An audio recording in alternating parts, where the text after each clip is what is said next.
दोस्तों, दुनिया में इस वक्त जो जियोपॉलिटिकल भूचाल आया हुआ है, उसमें बड़े बड़े देशों के पसीने छूट रहे हैं। लेकिन अपना भारत एक ऐसा गेम खेल रहा है जिसकी भनक अमेरिका तक को नहीं लगी।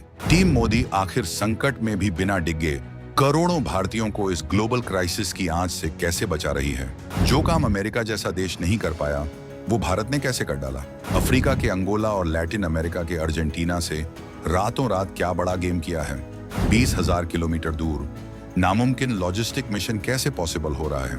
आखिर दुनिया में $115 प्रति बैरल के पार जा चुके कच्चे तेल के दाम के बीच भारत में रोजाना 50 लाख रसोई गैस सिलेंडर कैसे डिलीवर हो रहे हैं। दोस्तों, ये सवाल नहीं बल्कि नए भारत की वो हुंकार है जो इस वक्त पूरी दुनिया में गूंज रही है। ईरान, इजराइल और अमेरिका के बीच चल रहा भयानक टकराव दुनिया की इकोनॉमी को निगलने के लिए बेताब है। ईरान ने दुनिया की दुखती रग यानी स्ट्रेट ऑफ हॉर्मुज को पूरी तरह से चौक कर दिया है।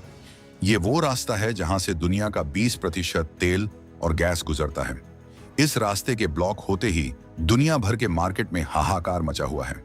कच्चे तेल की कीमतें 50 से 60% तक छलांग लगाकर $115 प्रति बैरल के डरावने आंकड़े को पार कर चुकी हैं। यूरोप से लेकर अमेरिका तक भयंकर महंगाई का साया मंडरा रहा है। पेट्रोल पंपों पर लाइनें लग रही हैं और गैस की किल्लत से सरकारें कांप रही हैं। लेकिन इसी ग्लोबल क्राइसिस के बीच अपना भारत एक बिल्कुल अलग ही जोन में बैटिंग कर रहा है। आपको लग रहा होगा कि भारत पर इसका असर पड़ रहा है। हाँ, चुनौतियां जरूर हैं, लेकिन भारत के मास्टरमाइंड रणनीतिकारों ने इस क्राइसिस को एक ऐतिहासिक मौके में बदल दिया है, जो शायद अमेरिका ने सपने में भी नहीं सोचा था। दोस्तों, जरा सोचिए, जब पूरी दुनिया में गैस और तेल के लिए मारामारी मची है, तब भारत अपनी जनता को कैसे सुरक्षित रख रहा है। इस ग्लोबल एनर्जी क्राइसिस के बीच भी भारत में हर रोज, जी हां, रोजाना 50 लाख LPG सिलेंडर की डिलीवरी हो रही है। मार्च के महीने में ही 3,10,000 नए PNG कनेक्शन घरों तक पहुंचा दिए गए हैं। ये कोई मामूली बात नहीं है। जब बड़े बड़े विकसित देश अपने एनर्जी रिजर्व को लेकर पैनिक में हैं, तब भारत में LPG सप्लाई और गैस कनेक्शन एक्सप्रेस वे की स्पीड से दौड़ रहे हैं। अब आप सोच रहे होंगे कि जब ईरान ने रास्ता ही बंद कर दिया है, तो ये गैस भारत आ कहां से रही है। तो दोस्तों, एनर्जी स्टेबिलिटी यानी ऊर्जा सुरक्षा का एक ऐसा सबूत सामने आता है जिसे देखकर दुनिया हैरान है।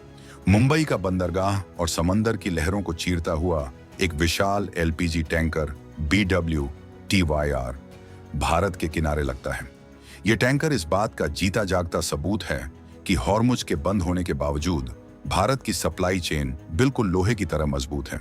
हमारे तेल और गैस टैंकर लगातार आ रहे हैं। देश के सभी बंदरगाह फुल कैपेसिटी पर काम कर रहे हैं। कहीं कोई ट्रैफिक जाम नहीं, कोई रुकावट नहीं। सरकार का विजन इतना क्लियर है कि CGD यानी सिटी गैस डिस्ट्रीब्यूशन कंपनियों को साफ निर्देश है कि घरेलू PNG कनेक्शन देने की स्पीड डबल कर दी जाए। नेशनल PNG ड्राइव 2.0 को 30 जून तक के लिए एक्सटेंड कर दिया गया है। 1 मार्च से रोजाना 50 लाख सिलेंडर तो डिलीवर हो ही रहे हैं। साथ ही 23 मार्च से लेकर अब तक प्रवासी मजदूरों और कमजोर वर्ग के लोगों को 5 किलो वाले 3,20,000 फ्री ट्रेड LPG सिलेंडर बेचे जा रहे हैं। एक दिन में 63,000 सिलेंडर का रिकॉर्ड बन रहा है। ये आंकड़े बताते हैं कि नया भारत संकट के आगे झुकता नहीं है, बल्कि संकट की छाती पर पैर रखकर आगे बढ़ता है। लेकिन बात सिर्फ घरों में गैस पहुंचाने की नहीं है। जो भारत देश के अंदर इतना एक्टिव है, वो समंदर पार फंसे अपने लोगों के लिए क्या कर रहा है। समंदर में भी भारत ही सिकंदर है। पश्चिम एशिया के इस भयंकर तनाव के बीच सरकार ने दुनिया का सबसे बड़ा रेस्क्यू और सपोर्ट ऑपरेशन चला रखा है। 28 फरवरी से लेकर अब तक 5,72,000 से ज्यादा भारतीय नागरिक सुरक्षित अपने वतन लौट चुके हैं। राजनयिक मिशन, एम्बेसी और 24 घंटे 7 दिन चलने वाली हेल्पलाइन नंबर आग उगलते पश्चिम एशिया में भारतीयों के लिए संजीवनी का काम कर रहे हैं। समुद्री क्षेत्र में भी 959 से ज्यादा भारतीय नाविकों की सुरक्षित वापसी हो रही है, जिनमें से 9 तो बिल्कुल पिछले 24 घंटे में ही वापस लाए गए हैं। शिपिंग रूट पर खतरे का सायरन बज रहा है, लेकिन भारतीय नौसेना और सरकार की मुस्तैदी के आगे हर खतरा बौना साबित हो रहा है। ये भारत की डबल स्ट्रेटेजी है। एक तरफ देश के अंदर गैस और तेल की नदियां बह रही हैं और दूसरी तरफ देश के बाहर फंसे हर एक भारतीय को सीने से लगाकर वापस लाया जा रहा है। पर सवाल यह है कि जब खाड़ी देशों से गैस आना मुश्किल हो रहा है तो भारत का गैस टैंक फुल कैसे है? इसका जवाब सुनकर आपके रोंगटे खड़े हो जाएंगे। भारत दुनिया का दूसरा सबसे बड़ा एलपीजी कंज्यूमर है। हम अपनी जरूरत का 60% एलपीजी इंपोर्ट करते हैं और 50% एलएनजी भी विदेशों से मंगाते हैं। भारत की 92% एलपीजी खाड़ी के सिर्फ 4 देशों से आती है, यूएई, कतर, सऊदी अरब और कुवैत। और ये सारा का सारा माल उसी 33 किलोमीटर संकरे हॉर्मुज स्ट्रेट से होकर गुजरता है, जिसे ईरान ने चौक कर रखा है। 2024 से 25 में भी यही ट्रेंड था, जहां यूएई सबसे बड़ा सप्लायर था। भारत में गैस की डिमांड रॉकेट की तरह बढ़ रही है। 2024 से 25 में हमने 31.32 मिलियन टन एलपीजी फूंकी है, जो 2019 से 20 के मुकाबले 19% ज्यादा है। प्रधानमंत्री उज्ज्वला योजना के कारण आज देश में 33 करोड़ से ज्यादा एक्टिव गैस कनेक्शन है।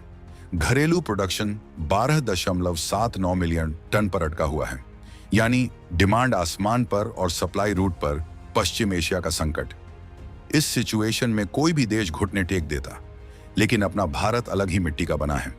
भारत के रणनीतिकारों ने एक ऐसा गेम खेला है जो सीधे हॉलीवुड की किसी सस्पेंस फिल्म से कम नहीं है। भारत ने अपनी नजर खाड़ी देशों से हटाकर अफ्रीका और लैटिन अमेरिका की तरफ घुमा दी है। जी हां, अंगोला, अफ्रीका का वो देश जिसके पास 4.6 trillion cubic feet natural gas का अथाह भंडार है। भारतीय कंपनियां जैसे Indian oil, Bharat petroleum, Hindustan petroleum और गेल अब अंगोला की सरकारी कंपनी सोनानगोल के साथ एक ऐतिहासिक डील क्रैक करने में लगी है। ये कोई छोटी मोटी डील नहीं है, बल्कि एक ऐसा मास्टर स्ट्रोक है जो हॉर्मुज स्ट्रेट की जरूरत को ही खत्म कर देगा। अगर अंगोला से गैस आती है तो टैंकरों को उस खतरनाक हॉर्मुज से गुजरने की जरूरत ही नहीं है। जहाज सीधे अटलांटिक महासागर और अरब सागर को चीरते हुए भारत पहुंचेंगे। भारत और अंगोला के बीच पहले से ही तेल और एलएनजी का व्यापार होता है। वित्त वर्ष 2025 में अंगोला भारत का 5वां सबसे बड़ा एलएनजी सप्लायर था, लेकिन एलपीजी के लिए यह पहली डील है। अंगोला के पास प्रोपेन और ब्यूटेन का भंडार है जो एलपीजी के लिए जरूरी है। सबसे बड़ी बात, अफ्रीका से गैस के जहाज अमेरिका के मुकाबले 10 से 15 दिन जल्दी भारत पहुंच रहे हैं। ये डील भारत के लिए एक गेम चेंजर साबित हो रही है। भारतीय कंपनियां एलपीजी के लिए 1 साल और एलएनजी के लिए 10 साल का महा कॉन्ट्रैक्ट फाइनल कर रही हैं। क्या आपने कभी सोचा था कि एक क्राइसिस भारत को इतनी बड़ी ग्लोबल छलांग लगाने पर मजबूर कर देगा? लेकिन कहानी यहां खत्म नहीं होती। असली सस्पेंस तो अब शुरू होता है। जब हॉर्मुज ब्लॉक हुआ तो भारत को एक और बहुत दूर बैठे दोस्त ने मदद का हाथ बढ़ाया। एक ऐसा देश जिसका नाम सुनकर आपको यकीन नहीं होगा। हम बात कर रहे हैं अर्जेंटीना की। लैटिन अमेरिका का वो देश जो भारत से 20,000 किलोमीटर दूर है। 2024 से पहले अर्जेंटीना ने भारत को एक बूंद एलपीजी नहीं बेची थी। 2025 में सिर्फ 22,000 टन गैस आई थी, लेकिन अब 2026 के पहले सिर्फ 3 महीनों में अर्जेंटीना ने भारत को 50,000 टन एलपीजी भेज दी है, यानी सिर्फ 90 दिनों में पिछले पूरे साल का डबल इंपोर्ट। ये कोई चमत्कार नहीं, बल्कि भारत की अग्रेसिव डिप्लोमेसी का नतीजा है। इकोनॉमिक टाइम्स की रिपोर्ट इस बात पर मुहर लगाती है कि हॉर्मुज संकट शुरू होने से पहले ही 39,000 ton LPG port of Bahia Blanca से भारत के लिए निकल चुकी थी और 5 मार्च को 11,000 टन का एक और महाकाय टैंकर अर्जेंटीना से भारत के लिए समंदर में उतर चुका है। भारत में अर्जेंटीना के राजदूत मारियानो अगस्टिन कॉसिनो का बयान सुनिए। उन्होंने साफ कर दिया है कि अर्जेंटीना के पास गैस का अकूत भंडार है और वो भारत के एनर्जी मार्केट में अपनी धाक जमाने को बेताब है। उनकी नेशनल गैस और तेल कंपनी के अध्यक्ष भारत आ रहे हैं। मंत्री हरदीप पुरी से मिल रहे हैं। ये सारी मीटिंग्स, ये सारी डील्स बंद कमरों में हो रही हैं और दुनिया को भनक तक नहीं है। राजदूत कॉसिनो ने एक बहुत बड़ी बात कही है। उन्होंने कहा कि प्रधानमंत्री मोदी का वो विजन जिसमें वो 40 से ज्यादा देशों से ऊर्जा हासिल करने की स्ट्रेटेजी बना रहे हैं, वो अब जमीन पर उतर रहा है। अर्जेंटीना भारत का 5वां सबसे बड़ा व्यापारिक साझेदार बन चुका है। सोयाबीन तेल से लेकर सनफ्लावर ऑयल, चमड़ा और अब हाइड्रोकार्बन और क्रिटिकल मिनरल्स तक भारत और अर्जेंटीना का रिश्ता एक नए सुनहरे दौर में एंट्री कर रहा है। लेकिन दोस्तों, जरा इस लॉजिस्टिक मिशन के थ्रिल को महसूस कीजिए। अर्जेंटीना से भारत दक्षिण अटलांटिक महासागर के तूफानी रास्तों से होते हुए दुनिया के सबसे लंबे शिपिंग रूट को पार करना कोई बच्चों का खेल नहीं है।